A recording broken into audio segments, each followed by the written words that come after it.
Hey, Bible nerds, this is Dr. Manny Arango. Welcome to the Bible Department podcast powered by Arma. We are walking through the entire Bible in a year. You can go to the description or thebibledepartment.com to download a reading plan and join the journey.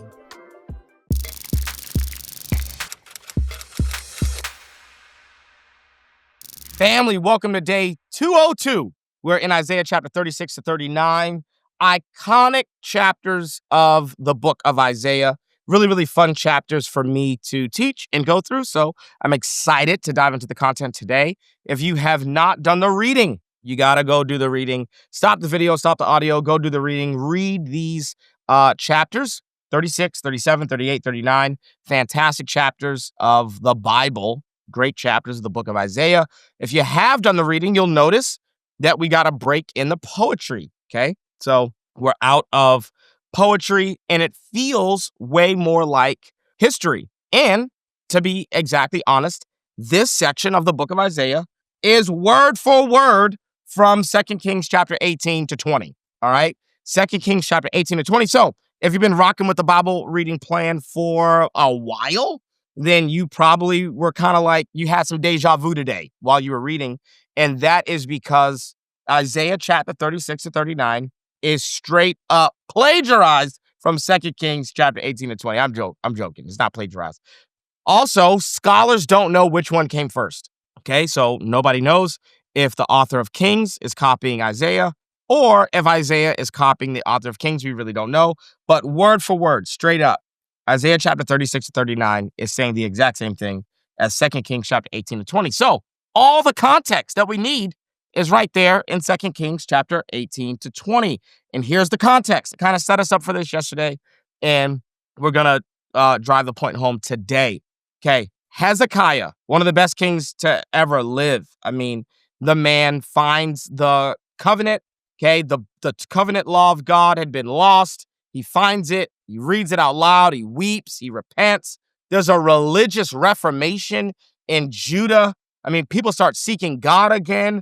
Like, Hezekiah is one of the most godly kings, and his dad is one of the worst kings, okay? So Ahaz, wicked king, gives birth to a really solid, awesome, incredible guy by the name of Hezekiah. And then Hezekiah's son, Manasseh, he's gonna be trash. So we get, evil king, great king, evil king. So there we go. Now, back to, let me focus. Back to what I'm talking about. So Hezekiah is an incredible leader, like intent on religious reform, and cuts down Asherah poles, destroys all the high places. I mean, he is, adamant that Israel worship God the right way, okay? Worship Yahweh and be loyal to Yahweh. But he inherited something from his dad. And the thing that he inherited from his father is that he was a vassal to the kingdom of Assyria. So what we're going to see is there is bookends to this whole section. This section of Isaiah spans from chapter 1 to chapter 39. What we're going to see is this whole section is bookended with Isaiah confronting Ahaz in the beginning, Ahaz switching allegiance from Yahweh to a new suzerain by the name of Tiglath-Pileser, and that is going to be in the context of the Syro-Ephraimitic War.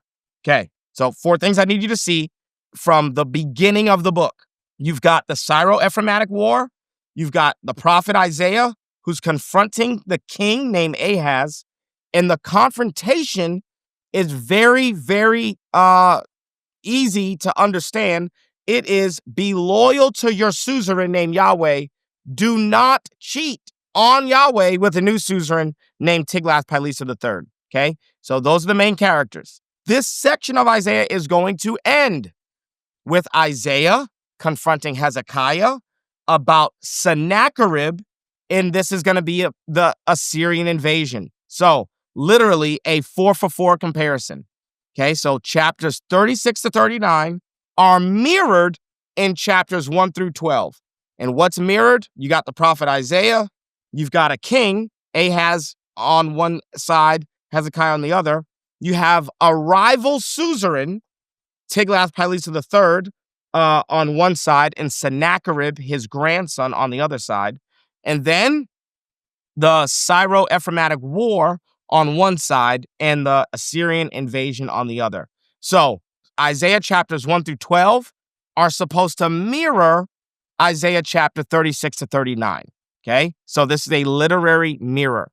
Now, I want to show you this, like Dr. Manny is not just like making this up, okay? I want you to grab your Bible and I want you to go to chapter 36 and chapter 7. We're going to compare what happens in chapter 7, verse 3 with what happens in chapter 36, verse 2 to 3. So let's look at Ahaz in Isaiah chapter 7. Then the Lord said to Isaiah, this is Isaiah chapter 7, verse 3. Then the Lord said to Isaiah, go out, you and your son Shear-Jashub, to meet Ahaz at the end of the aqueduct of the upper pool on the road to the launderer's field. Okay, so where's the setting of this conversation? At the upper pool. And then if you go to Isaiah chapter 36, we got to go to verse 2. The king of Assyria sent his field commander with a large army from Lachish to King Hezekiah at Jerusalem. So this is Ahaz's son, Hezekiah. When the commander stopped at the aqueduct of the upper pool on the road to the launderer's field. So that's verbatim, okay? The aqueduct of the upper pool on the road to the launderer's field. So Ahaz is confronted in the exact same place that Hezekiah is going to be confronted, at the aqueduct of the upper pool on the road to the launderer's field. And they both are going to be in the valley of decision. And what decision does Ahaz make in the prior generation or the previous generation? Ahaz decides to be disloyal to his suzerain, to cheat on Yahweh, and to trust Tiglath-Pileser III. What decision is Hezekiah going to make? Well, he makes the same decision. He cheats on his suzerain. He's disloyal to his suzerain. And who is that suzerain? Sennacherib is that suzerain. And in the same way that Ahaz cheated on Yahweh and chose Tiglath-Pileser, Hezekiah is going to cheat on Sennacherib and choose Yahweh. This is the exact same thing, but opposite. So Ahaz is disloyal to his suzerain. It's just unfortunate that that suzerain is Yahweh. He's disloyal to Yahweh, his suzerain, and chooses a new suzerain by the name of Tiglath-Pileser. His son Hezekiah is disloyal to the suzerain named Sennacherib, the grandson of Tiglath-Pileser, and chooses to be loyal to Yahweh, his actual suzerain, the person who he should be loyal to. And what are the consequences of this decision? Now, you can go all the way to chapter 37. Hezekiah is scared. Okay, go to verse 14. Hezekiah received the letter from the messengers and read it. And what does the letter say? We're going to kill you. Okay, we're going to totally demolish you. And here's Hezekiah's response. And Hezekiah prayed to the Lord, Lord Almighty, the God of Israel, enthroned between the cherubim, you alone are God. Over all the kingdom of the earth, you have made heaven and earth. Give ear, Lord, and hear. Open your eyes, Lord, and see. Listen to all the words of Sennacherib has sent to ridicule the living God. It is true, Lord, that the Assyrian kings have laid waste all these people in their lands. So, just to give you more context, Assyria has destroyed all of Judah. The only thing left is Jerusalem. Okay, they have destroyed all the fortified cities of Judah. The only thing left is the capital. They have thrown their gods into the fire and destroyed them, for they were not God, but only wood and stone, fashioned by human hands. Now, Lord our God, deliver us from his hand, so that all the kings of the earth may know that you, Lord, are the only God. And so, what does Hezekiah do? He receives a letter. He's threatened by a real threat. Sennacherib has destroyed all of Judah. The only thing left is Jerusalem. He takes the letter and he spreads it out in the temple before the Lord. And he prays to God for deliverance. Verse 21. Then Isaiah, son of Amoz, sent a message to Hezekiah. This is what the Lord, the God of Israel, says. Because you have prayed to me concerning Sennacherib, king of Assyria, this is the word the Lord has against him.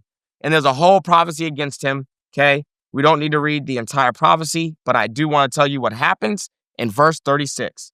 Then the angel of the Lord went out and put to death 185,000 in the Assyrian camp. When the people got up the next morning, there were all the dead bodies. So Sennacherib, king of Assyria, broke camp and withdrew. He returned to Nineveh and stayed there. Nineveh is the capital of the Assyrian Empire. One day, while he was worshiping in the temple of his god Nisroch, his sons Adremelech and Sharezer killed him with the sword, and they escaped to the land of Ararat. And Esarhaddon, his son, succeeded him as king. And that is historically accurate. There's literally rooms in the British Museum dedicated just to this time period in history. So Hezekiah trusts in Yahweh. And what does God do? Kills 185,000 soldiers. Done in one night. Kills all of them. And Sennacherib sees this as a curse from the gods and hightails it all the way back to Nineveh. And now, in the British Museum, there's actually what is it called? It's like a stele. It's like a wall that's dedicated to defeat of Judah. Oh, yeah. Okay. It's called the Taylor Prism. It's in the British Museum. Here's the cool thing is that, Sennacherib, being the Assyrian king, he wrote all this down, like in his records. Okay. He claimed to have conquered 46 walled cities. Okay. So 46 walled cities in Judah fell, but not 47, not Jerusalem. 46 walled cities fell, but not Jerusalem. He deported 200,000 people. Okay. So this is still bad. Okay. By the time Hezekiah prays and asks the Lord for deliverance, this is bad. 200,000 people have already been deported. And then, here's what Sennacherib writes. Said, Hezekiah, I made a prisoner in Jerusalem, his royal residence, like a bird in a cage. That's all he could say. I made Hezekiah like a bird in a cage, a prisoner inside Jerusalem. But guess what? The Taylor Prism does not say. It does not say that Sennacherib was victorious. It does not say that Sennacherib conquered a 47th walled city. You can see how Sennacherib knows he lost, but he's trying to frame it in the most positive way possible. Okay, he's like, yeah, I conquered 46 walled cities, deported 200,000 people, and I said, Hezekiah, I made a prisoner in Jerusalem, a royal residence like a bird in a cage. Political propaganda goes all the way back to biblical times. He's not going to admit that he was defeated. He's just going to say, but I conquered 46 cities and I deported 200,000 people. He's not going to admit that 185,000 of his soldiers died and that he hightailed it back to Nineveh and abandoned a siege city that he was so close to conquering. So Hezekiah is foiled with Ahaz, okay? Ahaz over here is disloyal to his true suzerain Yahweh and instead decides to be loyal to Tiglath-Pileser in the middle of the Syro-Ephraimitic War. And Isaiah is the prophet who's actually calling Ahaz into account. Over here, one generation later, Hezekiah is disloyal to his suzerain, Sennacherib, and is now loyal again to Yahweh. Yahweh comes through with deliverance. This is incredible. And this, you're going to think, oh, wow, yes, Hezekiah is amazing. But no, chapter 39 is going to end on a sour note. Before we get to chapter 39, we got to deal with chapter 38, because chapter 38, Hezekiah's sick, and he prays to the Lord for 15 more years. God grants him 15 more years. Now, there's a lot of people who say, well, in that 15 extra years, he gives birth to a son named Manasseh, and that son is evil. Well, hold your horses. The son was actually already born.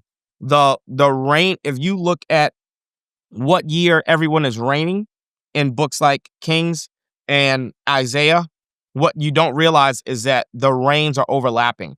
So the reason that it looks like Manasseh, that Hezekiah is dead when Manasseh starts to reign is actually because good kings would allow their sons to co-reign with them as co-regents to teach them how to reign. So when Hezekiah gets an extra 15 years of life, Manasseh's already born. Because there's a lot of people who would make the argument, I've heard this preached a couple times, that Hezekiah should have just trusted God's plan and not asked for 15 more years, because in the 15 years that Hezekiah was alive, he had Manasseh, and Manasseh became the most evil king in Israel's history. And I just go, first of all, that's just not even historically true. Like, it's not true. It can't be theologically true because it's not actually historically true. Second of all, that's terrible theology. Actually, the better theological point to take from all of that is that God told Hezekiah through the prophet Isaiah that he was going to die because of a disease, and he prays, and God gives him an extra 15 years of life, which means that our relationship with God is not static, but our relationship with God is dynamic, and prayer does actually have an effect on the things that God will do. And some things God has fixed, right? Like, there are certain things that are fixed, and then there are some things that are not fixed. And for those things, I actually think we should pray, and we should bombard heaven, and we should ask God to change his mind when things are not fixed. And we don't know what's fixed or not fixed, so we should pray about everything. Family, the wait is over. My brand new book, Crushing Chaos, is out now and available everywhere books are sold. Literally today, I walked into a Barnes & Noble and I signed a bunch of copies at a physical location. So you can grab this book at a physical Barnes & Noble, or you can go to a Books A Million or Amazon or anywhere books are sold and grab a copy. If you enjoy reading the Bible from an ancient perspective, if you understand that the beauty of Scripture is actually knowing it in context, then you'll love this book. And if there's any chaos in your personal life, I think that reading the Bible from an ancient perspective can actually help to crush the chaos in your life. I think this book is going to be a New York Times bestseller. I really do. I think we wrote a good one. I think you should get a copy today. All right, back to the episode. Then chapter 39, okay? This is the story of Babylonian envoys, okay? Now, remember, Assyria still in control. Babylon is a fellow vassal with Israel of the kingdom of Assyria. So Assyria suzerain, Babylon vassal, Israel vassal. The Babylonians are gonna want to rebel against Assyria, and they're looking for allies. And so Hezekiah, for whatever reason, thinks, well, let me show them all the money I've got in the temple treasury, which would have been the equivalent of like the national treasury. Let me show them how much money we've got. We'd be a good ally. And again, as if he did not get the lesson, don't trust in political alliances. Like, remember the last time you trusted God and he just miraculously killed 185,000 soldiers? Wasn't that awesome, dude? No, he wants to partner with the Babylonians to overthrow the Assyrians. And Isaiah walks in, and we can just go to Isaiah chapter 39. Verse 3, then Isaiah the prophet went to King Hezekiah and asked, what did these men say, and where did they come from? From a distant land, Hezekiah replied. They came to me from Babylon. The prophet asked, what did they see in your palace? They saw everything in my palace, Hezekiah said. There is nothing among my treasure that I did not show them. Then Isaiah said to Hezekiah, hear the word of the Lord Almighty. The time will surely come when everything in your palace and all that your predecessors have stored up until this day will be carried off to Babylon. Nothing will be left, says the Lord. And some of your descendants, your own flesh and blood, who will be born to you will be taken away, and they will become eunuchs in the palace of the king of Babylon. And guess who that's going to be? Daniel, Meshach, Shadrach, and Abednego. They're all going to become eunuchs. You may not know that Daniel, Shadrach, Meshach, and Abednego are eunuchs, but they are. They become eunuchs in the palace of the king of Babylon. And 100 and some odd years, like this is happening in 700 BC. By 586 BC, the Babylonians, who were currently a vassal of Assyria, are actually going to overthrow Assyria, and they're going to become the suzerain. And the Babylonians are going to come, and they are going to totally demolish Jerusalem. And Isaiah's words are going to come to pass. And that is the end of this entire section. Tomorrow, when we pick up, it's going to be a totally different vibe, okay? So I'll have to set us up, because Isaiah chapter 1 to 39 is one cohesive unit. And so tomorrow at chapter 40 starts a totally different section of the book of Isaiah, and we'll get oriented to that. Here's a timeless truth, and I want to read it exactly how I wrote it. Will you be Ahaz or Hezekiah? Will you be the person who is disloyal to God to be loyal to another? Or will you be Hezekiah, who will become disloyal to whatever is a false god in your life to finally be loyal to God? I want to be Hezekiah. I don't want to be Ahaz. The follow-up question is this. Are you going to trade Assyrian captivity for Babylonian captivity? That's exactly what Hezekiah does. He's faithful enough to avoid Assyrian captivity, but then falls right into the trap of Babylonian captivity. And there's so many Christians who avoid the trap of one thing, but then fall into the trap of another. And so the timeless truth for the day is that the enemy will always shapeshift. In one season, he's the Assyrian Empire. In the next season, he's the Babylonians. And you may think that the Babylonian Empire is your friend, but really they're just the next Assyria. And I know lots and lots and lots of Christians that have fallen out of one thing into the next, out of legalism and then into licentiousness. It's like, man, my parents, I was a PK and we were never allowed to do anything and it was super legalistic. And now it's like they've gotten into drunkenness. And it's like, wait a minute. How did you trade the Assyrian captivity for Babylonian captivity? Jesus wants you to be free. And freedom requires wisdom. And it takes a lot of foresight to see the Babylonians for who they are. They want to be my next captor. They want to be the next thing that holds me captive. All right, that's our timeless truth. And guys, we made it through a large chunk of the book of Isaiah. I hope that you can see chapters 1 to 39 are all prophesying about some future that's going to happen.